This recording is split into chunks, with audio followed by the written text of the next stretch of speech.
खरं तर गेल्या 2 महिन्यामध्ये मुख्यमंत्री देवेंद्र फडणवीस झाल्यानंतर सगळ्या खात्याचा कारभार तेच चालवत आहेत.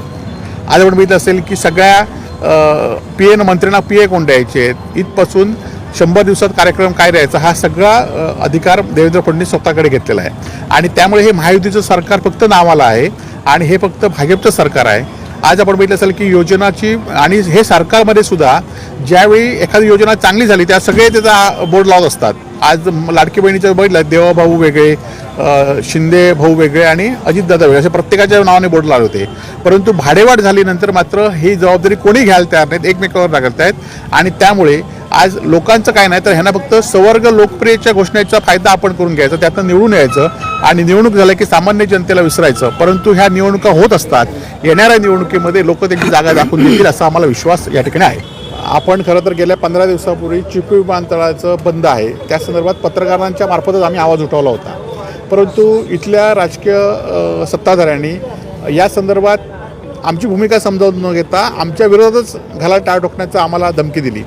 परंतु आज आपण बघितलं असेल की कालच्या शनिवारी पहिल्यांदा पुणे चिपी सुरू आहे विमान, परंतु शनिवारचं विमान हे सकाळी लोक गेलेत विमानतळावर आणि त्यावेळी अचानक त्यांना सगळ्यांना SMS आला की हे विमान कॅन्सल झालं आहे म्हणून. रविवारच्या विमानात त्याच्यापेक्षा अवस्था आली की रविवारचं विमानतळ पुण्यावरून उडलं, परंतु चिपीना न उतरतात ते कुठे उतरलं, गोव्यात उतरलं.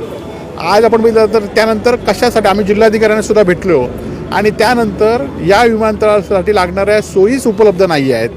आज आपण बघितलं असेल की जिल्हाधिकाऱ्यांकडे त्यांनी पत्र दिलं आहे की आपल्याला लाईटची सुविधा पाहिजे म्हणून. आज त्या विमानतळाच्या लँडिंग म्हणजे व्हिजिबिलिटीसाठी दिवसा रात्रीच्या बाजूलाच राहून दे, दिवसा उतरण्यासाठी सगळं व्हिजिबिलिटी आणि त्याला लागणारी पॉवर नाही आहे असं पत्र आज यांनी दिलं आहे. मी तुम्हाला ते देतो. आणि त्यामुळे येणाऱ्या काळामध्ये आज मुंबई विमानतळ पूर्ण बंद झाली, आता ही विमानसुद्धा बंद होण्याच्या शेवटची खटका मोजते आणि आम्ही येणाऱ्या काळामध्ये शिवसेनेच्या वतीने टाळे ठोकणारच आहोत. परंतु अजून आम्ही त्यांना कलेक्टरने आम्हाला सांगितलं 15 दिवस थांबा म्हणून, परंतु येणाऱ्या काळामध्ये हे चिपी विमानतळ टाळे ठोकण्याच्या अवस्थेत आलेलं आहे. नवीन घडामोडी पाहण्यासाठी आजच आम्ही मुंबईकर 24 तासला लाईक करा, सबस्क्राईब करा आणि अपडेट रहा.